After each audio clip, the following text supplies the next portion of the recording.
Boa noite a todos, amigos queridos desse centro que nos dá essa oportunidade única. Hoje nós temos uma amiga nossa aí de muito tempo, Bárbara Marra. Tudo bem, Bárbara? Tudo bem, e você? Tudo tranquilo. Oi. E hoje a gente vai falar de um tema que está no capítulo 147 do livro Pão Nosso, Não é Só. Nossa, o título não entrega muita coisa, não. Mas vamos ler aqui. Mas agora despojai-vos também de todas essas coisas, da ira, da cólera, da malícia, da maledicência, das palavras torpes de vossa boca. Mensagem de Paulo, carta aos Colossenses, capítulo 3, versículo 8. Na atividade religiosa, muita gente crê na reforma da personalidade, desde que o discípulo da fé se desligue de certos bens materiais. Um homem que distribua grande quantidade de rouparia e alimento entre os necessitados é tido a conta de renovado no Senhor. Contudo, isto constitui modalidade da verdadeira transformação, sem representar o conjunto das características que lhe dizem respeito. Há criaturas que se despojam de dinheiro em favor da beneficência, mas não cedem no terreno da opinião pessoal, no esforço sublime de renunciação. Enormes fileiras de aprendizes proclamam-se dispostas à prática do bem. No entanto, exigem que os serviços de benemerência se executem conforme os seus caprichos e não segundo Jesus. Em toda parte, ouvem-se fervorosas promessas de fidelidade ao Cristo. Todavia, ninguém conseguirá semelhante realização sem observar o conjunto das obrigações necessárias. Pequeno erro de cálculo pode trair o equilíbrio de um edifício inteiro. Eis porque, em se despojando alguém de algum patrimônio material, a benefício dos outros, não se esqueça também de desintegrar, em derredor dos próprios passos, os velhos envoltórios do rancor, do capricho doentio, do julgamento apressado ou da leviandade criminosa, dentro dos quais afivelamos pesada máscara ao rosto, de modo a parecer o que não somos. Gente, tão profundo que eu vou pedir a Bárbara para explicar para a gente depois da prece. É isso. Então, vamos elevar o pensamento a Deus, agradecer mais uma vez essa oportunidade belíssima de estarmos aqui reunidos, que as pessoas, onde quer que estejam, nas suas casas, no carro, na rua, ouvindo pelo computador, pelo celular, pela televisão, que possam receber nesse momento as benesses do mais alto, que possam nos orientar, nos proteger nesse momento que a gente sabe que é difícil, mas com a ajuda e com a união de todos, mesmo virtualmente, tudo fica mais fácil. Ser conosco, nos protegendo, nos abençoando hoje e sempre. Que assim seja. Com a palavra, Bárbara Marra. Vamos lá, então. Uma boa noite, boa tarde, bom dia para todo mundo que está aí ouvindo. E eu quero começar, claro, agradecendo imensamente ao Cássio e a todos vocês que estão dando essa oportunidade, abrindo essas portas para nós jovens. Vimos aqui treinar um pouquinho, pagar os boletos dos débitos atrasados. Então, muito obrigada. E, como dizem por aí, alguns palestrantes que eu já ouvi algumas vezes, as mensagens não caem para a gente à toa, né? Então, assim, não é só veio de mirando, assim, me mirando certinho. A espiritualidade falou, manda essa aqui para a Bárbara. Inclusive, tem até um episódio engraçado que eu ia fazer um capítulo e depois o Cássio falou, não, Bárbara, você vai fazer esse outro aqui. E era Não É Só. Na hora que eu li o capítulo, eu falei, entendi. Não, tudo bem, então. E esse capítulo, realmente, ele, assim, fez muito sentido, se encaixou muito na minha realidade, de uma forma que seria impossível eu não começar falando sobre ele, trazendo um pouco da minha vida para vocês. quando a gente lê Não É Só, claro que inicialmente assim vem muito forte, né, o capítulo 13 do Evangelho, que fala sobre a caridade material e a caridade moral, e aquela belíssima explanação dos Espíritos falando um pouco mesmo sobre essa mudança íntima, né, que nós temos que fazer e como ela é difícil. Essa mudança íntima pela convivência social, né? Então, almejando a convivência social cada vez mais harmônica. E como isso é difícil para a gente hoje em dia. Então, lá estava a Bárbara na sua adolescência. Lembrando que eu tenho 27 anos, claro que eu tenho cara de 18, mas adolescência 10 anos atrás, então. E eu era, assim, uma pessoa muito feliz fora de casa, muito alegre, expansiva e positiva, e sempre tentava, né, ajudar o que aparecesse, praticava muita caridade no centro, era uma jovem muito atuante no movimento espírita. Porém, meu calcanhar de Aquiles era onde? Dentro de casa. Então, eu chegava dentro de casa e o que acontecia? E não dava aquele sentimento de conforto, né, por estar em um lugar que todo mundo já me conhece, meu pai, minha mãe, meu irmão, e eu conseguia transparecer todos aqueles vícios morais que fora de casa não saíam. Então, assim, por muito tempo eu carreguei mesmo esse sentimento conflituoso em relação à Bárbara que estava dentro de casa e à Bárbara que estava fora de casa. E isso durou uns bons anos. Eu me sentia assim, quando eu ia para casa, eu fazia aquele esforço para tentar não deixar aquele personagem velho, aquela Bárbara velha, tomar conta de mim, né? E com certeza foi muito difícil. Aí, adiantando um pouco na linha cronológica, eu vou chegar na época da pandemia já, que quando a pandemia começou, eu tinha acabado de descobrir a minha gravidez. Eu tenho um bebezinho de 1 ano e 3 meses. E o que que isso me trouxe, né? O que que isso me relembrou? Além da gravidez me colocar dentro de casa, né? Teve também o lockdown mesmo, a pandemia que nos colocou todos dentro de casa.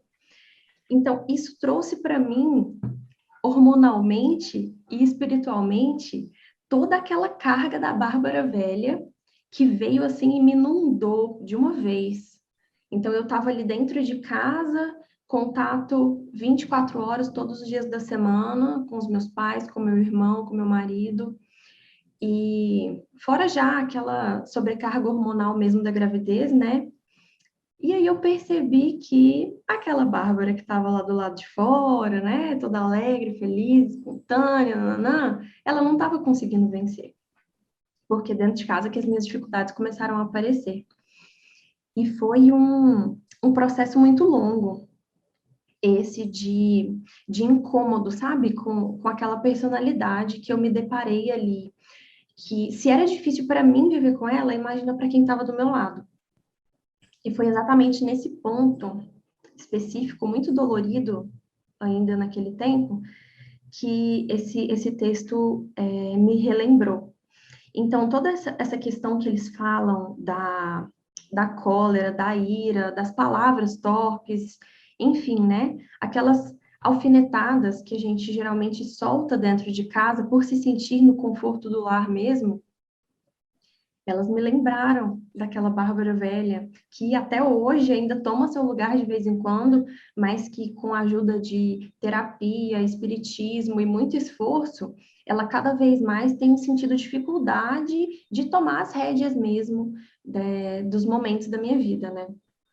E aí por isso que eu falo, né, que a espiritualidade foi muito bondosa em ter colocado esse texto. Por quê? Porque eu acabei fazendo uma mini reforma íntima para falar assim, eu não posso falar sobre isso se eu não expor essa ferida.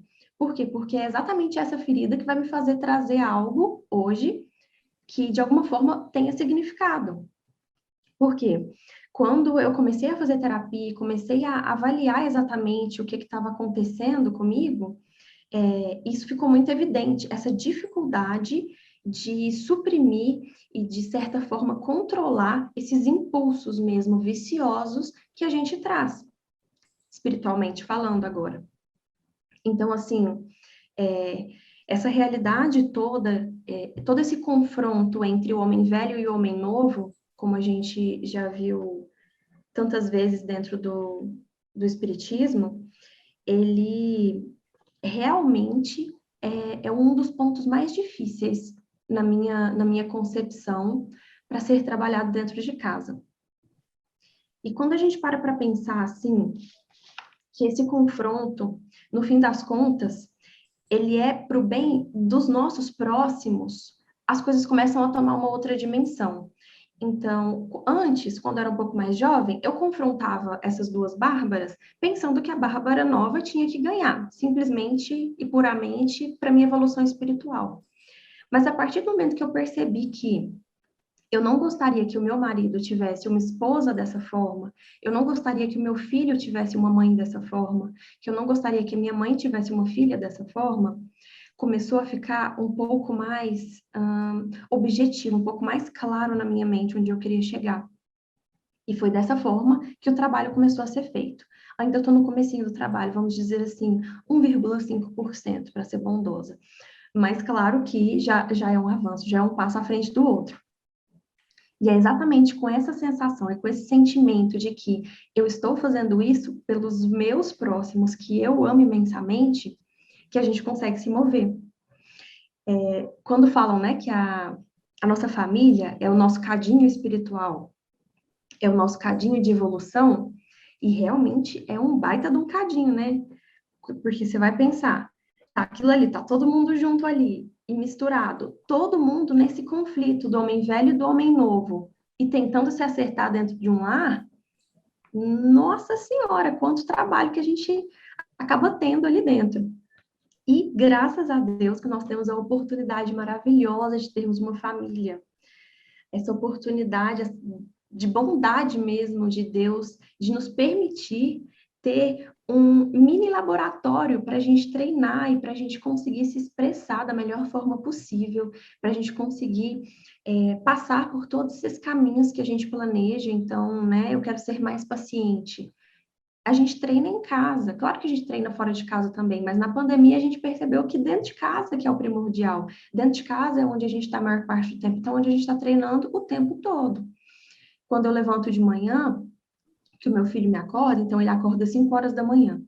Todos os dias, quando eu acordo, morrendo de sono, né? Eu penso assim, meu Deus, eu queria dormir mais 5 horas, se possível. Mas o meu filho merece uma mãe que levante agora de manhã, que dê carinho, que brinque com ele, que gaste toda a energia, né, que ele repôs durante a noite, que faça dele uma criança feliz, uma criança amada. E assim eu vou levantando, vou no banheiro, lavo o rosto, entro no quarto dele, e aí eu tô pronta para um novo dia. Exatamente com esse sentimento de doação pelos que estão próximos de mim, não por mim mesma. Que foi o que mais facilitou, vamos por assim dizer, esse pequeno andado aos poucos. E por um outro aspecto também desse texto que Emmanuel traz, ele diz no finalzinho do texto sobre as obrigações necessárias. Então, eu vou até relembrar aqui para a gente como que ele fala. Ele diz assim, ó. Em toda parte, ouvem-se fervorosas promessas de fidelidade ao Cristo. Todavia, ninguém conseguirá semelhante realização sem observar o conjunto das obrigações necessárias. Por que eu grifei essa parte do texto? Porque ela também veio bem certeira para a Bárbara de hoje. Exatamente porque eu estou dentro de casa ainda, não saí, não voltei a trabalhar, e as minhas obrigações necessárias, hoje, ao meu olhar hoje, elas parecem que são pequenas, perto das obrigações necessárias que eu tinha antes da pandemia. E quando eu li esse trecho aqui, que ele fala, né, que não basta somente a fidelidade ao Cristo, você tem que cumprir com as suas obrigações necessárias. Esse conjunto todo, né, de tudo isso que ele trouxe, não apenas dessa parte, né, de tudo isso que ele trouxe, que vai se caracterizar a verdadeira fé. E quais obrigações necessárias, né, seriam essas?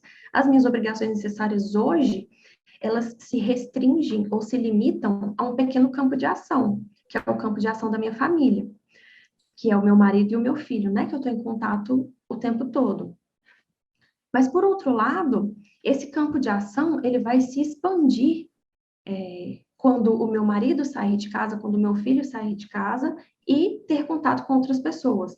E a partir daí a gente tem que pensar que essa obrigação necessária pequena, essa pequenez da nossa obrigação necessária, na verdade, ela é muito maior do que a gente imagina, porque ela vai se multiplicar. Talvez a gente não vai ver, a gente não vai palpar, né, essa dimensão, mas ela vai se multiplicar futuramente dentro da sociedade.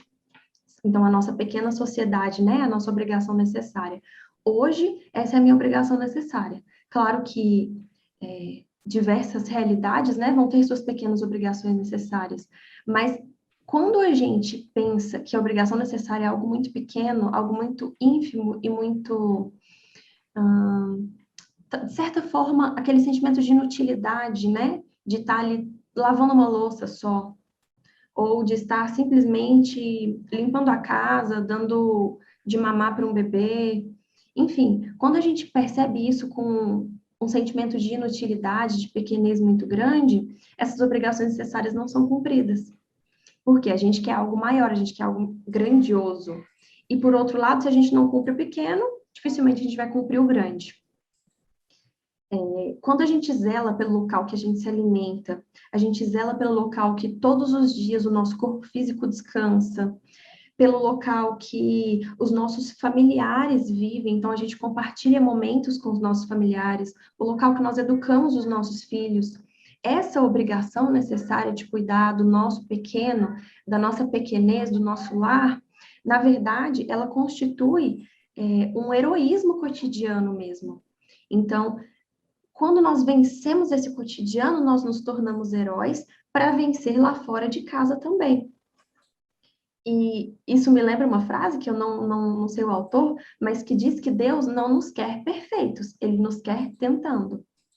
Então, vamos começar tentando, tentando, tentando, tentando, até alcançar magnitudes maiores de pequenas obrigações. E eu trouxe um videozinho bem curtinho para mostrar para vocês, falando sobre um pouco dessas obrigações necessárias. Esse vídeo, ele é muito compartilhado em palestras de autoajuda, e é um trecho, né? Eu poderia simplesmente ter colocado o trecho, mas eu achei legal trazer o autor falando mesmo, que é aquele famoso, se você quer mudar o mundo, comece arrumando a sua própria cama. E ele vai falar um pouquinho sobre isso aqui para a gente agora. Perfeito. Está visualizando? Estamos. Vamos lá, então. Want to change the world? Start off by making your bed. If you make your bed every morning, you will have accomplished the first task of the day. It will give you a small sense of pride, and it will encourage you to do another task, and another, and another. And by the end of the day, that one task completed will have turned into many tasks completed.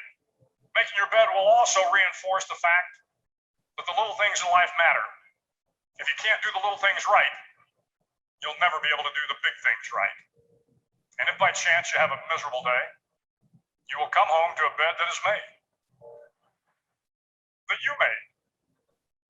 And a made bed gives you encouragement that tomorrow will be better. É realmente curtinho, né? Mas muito tocante, quando ele traz que tudo pode dar errado, mas a sua cama vai estar pronta no fim do dia, você vai olhar para ele e falar, eu fiz isso. Isso aqui eu fiz durante o meu dia todo. Deu tudo errado, mas a minha cama tá linda para eu deitar agora. De certa forma, a gente poderia considerar uma metáfora, mas na verdade não. Essa é verdadeiramente uma ação pequena que nos faz mover o começo do nosso dia para frente.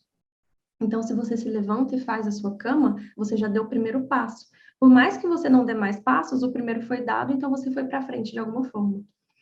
E é exatamente isso, que Deus nos quer tentando fazer algo. Vamos começar arrumando a nossa cama, sendo minimamente, como diz, produtivos né, no nosso dia, dentro da nossa própria casa, arrumando o ambiente que nós vivemos, cuidando dos que estão ao nosso lado, esses serviços pequenininhos que vão nos levar futuramente para serviços muito maiores, para trabalhos muito maiores.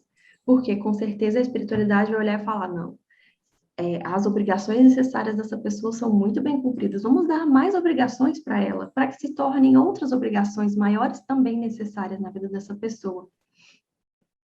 E por isso que, atualmente, essa questão familiar, né? Acredito que pela minha recente entrada na maternidade, ela tem se tornado muito forte para mim, de perceber como que a nossa vida muda mesmo com a chegada de filhos, né? Com a chegada de um esposo, com a chegada de um lar. Porque nós começamos a entender que se doar para nossa família é a melhor forma de sair do nosso egoísmo e da nossa individualidade. Quando a gente começa a abrir mão, né, dos nossos pequenos prazeres individuais, pequenos prazeres egoístas mesmo, nós entendemos que esse que é o caminho que vai nos levar a sair de dentro desse casulo que construímos durante uma vida sozinha, por exemplo, né, até eu me casar, a minha vida solteira antes do meu casamento. E isso foi muito dolorido no meu pós-parto, porque eu me sentia sem liberdade. Eu sentia que eu não podia sair de casa. Eu sentia que eu não podia ir numa padaria comer sozinha. Por quê? Porque o meu filho, por exemplo, no começo, né? Era assim, de hora em hora, eu tinha que dar atenção, tinha que dar o peito para ele, tinha que pegar ele no colo para ele parar de chorar. Enfim, a gente se sente quase que sufocado ali com aquela nova realidade de ter tantas pessoas dependentes de você dentro de um ambiente. Mas, passados ali 3, 4 meses, você realmente enxerga que o que você estava deixando, que o luto que você estava tendo, era o melhor que podia se ter. Porque o que você estava deixando era o seu egoísmo mais arraigado ali dentro do ser que a gente traz já de muitas existências.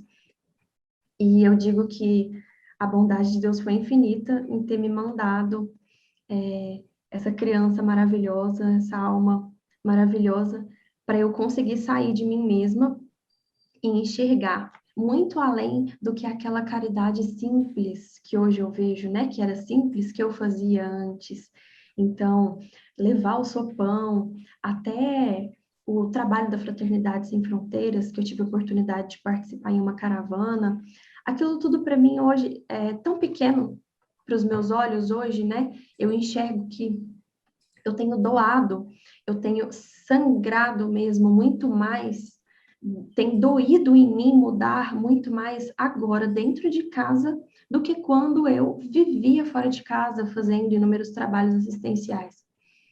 E não é só, é um texto que veio para mim, que realmente eu sinto hoje que não é só aquilo que eu estava fazendo, aquilo também, com certeza, porque não é só, não exclui, né? Não é só diz, não é só aquilo, mas também isso. Não é só isso, mas também isso. Então, claro que o trabalho assistencial, a caridade material, tudo isso sempre vai fazer parte da verdadeira transformação, né? Mas não só, e principalmente a nossa transformação moral, a nossa transformação espiritual dentro da realidade que nós estamos inseridos, com os que estão próximos de nós. Essa foi a reflexão que eu tinha para trazer hoje para vocês. Espero que tenham tirado algum proveito. E agora eu vou conversar um pouquinho com o Cássio sobre isso. Nossa, bem bacana, assim. Eu fiquei refletindo, você está falando das mudanças, e me surgiu uma pergunta bem básica, que toda pessoa que se torna, toda mulher que se torna mãe, assim, o que da sua mãe você entende hoje? Cássio, tudo e muito mais. É assim, é tão difícil colocar em palavras as transformações, né, que acontecem quando chega um filho, que isso com certeza também, com a ajuda de um profissional, né, com a ajuda do terapeuta que eu tive, ele me mostrou exatamente caminhos que eu não via como filha.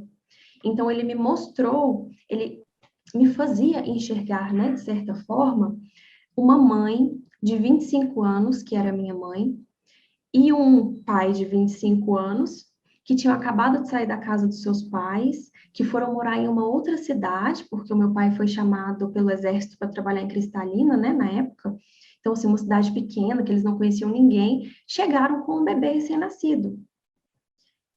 E aí eu transporto para a minha realidade de eu tive meu bebê recém-nascido dentro da minha casa, com a ajuda da minha mãe, com a ajuda do meu pai, com todos os recursos financeiros que nós temos hoje que eles não tinham, e senti tanta dificuldade, tive tantas dores, tive tantos percalços no meio do caminho, então eu não consigo nem imaginar o que é que a minha mãe teve que fazer comigo, com o meu pai, nós três ali, com ele trabalhando o dia todo, enfim, uma realidade completamente diferente, né, da minha. Mas olhar hoje para o Ravi e imaginar a dor no olhar da minha mãe olhando para mim foi transformador. Foi realmente, assim, um divisor de águas entre uma Bárbara velha e uma Bárbara nova, que também vai ser uma Bárbara velha daqui para frente, mas por enquanto é a que temos. É a melhor versão das últimas encarnações, então estou feliz com ela. E qual foi o grande que Paulo coloca no começo? Qual foi o grande defeito, não, vício que você teve que se despojar? Olha, o maior vício, eu acho que eu tenho que, assim, eu não consigo nomear ele, mas eu vou tentar explicar sobre ele. É exatamente, eu vou colocar o nome de egoísmo. Vou colocar que é o egoísmo, de um modo geral, né? Porque do egoísmo vem muitos outros, né, vícios. Mas eu vou colocar como egoísmo porque foi muito difícil mesmo eu tirar todo o tempo da Bárbara sozinha em prol da família. Então, eu lembro, eu tenho um episódio na minha mente, no pós-parto, eu tinha acabado de colocar o Ravi para dormir, e eu cheguei na janela, e eu olhei para a padaria que tem na esquina de casa. E eu olhei para a padaria e eu falava assim, será que algum dia eu vou poder ir na padaria de novo, sem me preocupar com ninguém? Aquele hormônio, né, na cabeça. Claro que sim, mas assim, naquele momento, aquilo para mim parecia impossível de acontecer de novo, porque o meu sentimento é, a qualquer momento ele vai acordar e eu tenho que estar aqui por ele. A qualquer momento ele vai chorar pela mãe, eu não posso estar lá, eu tenho que estar aqui. E se eu saísse de casa, como eu cheguei a sair para fazer uma caminhada, que minha mãe falava, vai lá caminhar, minha filha, vai, né? Respirar, enfim, fazer uma oração. Eu saía de casa pensando em voltar já. Eu andava um quarteirão e já queria voltar para trás. Meu marido que falava, vamos caminhar sim, é só meia horinha, vai dar certo, ele vai sobreviver. Então, eu acho que esse egoísmo mesmo, de esse luto por ter perdido aquela liberdade de fazer o que eu quisesse, a hora que eu quisesse, sem dar nenhuma explicação para ninguém e sem ter nenhuma dependência de ninguém, né, em relação a mim. Essa foi a maior dificuldade. Claro que vieram imensas dificuldades depois também, mas eu acho que essa me marcou de uma forma que hoje eu não consigo mais seguir sendo a mesma, né? Depois de ter passado por essa transformação. Foi muito significativo. Nossa, que bonito. Bonito e forte. A maternidade muda as pessoas mesmo. Vamos ver. Graças a Deus eu tive essa oportunidade. Que bom. Quero agradecer mais uma vez pelo seu tempo, a oportunidade aí a gente está conversando. E agora a gente vai fazer a nossa prece, tá bom? Vamos lá. Quero só agradecer por essas palavras tão importantes, esses esclarecimentos sobre que é muito bom fazer coisas exteriores, mas o mais importante é que essas coisas externas estejam removendo as nossas barreiras internas. Pedimos encarecidamente que os mentores espirituais de cada um nesse momento envolvam a todos, onde quer que estejam. Que essa luz proteja as famílias, os lares, de todos que estão nos ouvindo, estão conosco nesse momento. Que assim seja. Assim seja. Obrigado, minha amiga. Fica com Deus, tá? Obrigada a todos, você também. Fiquem todos com Deus. Muito obrigada, viu? Nada.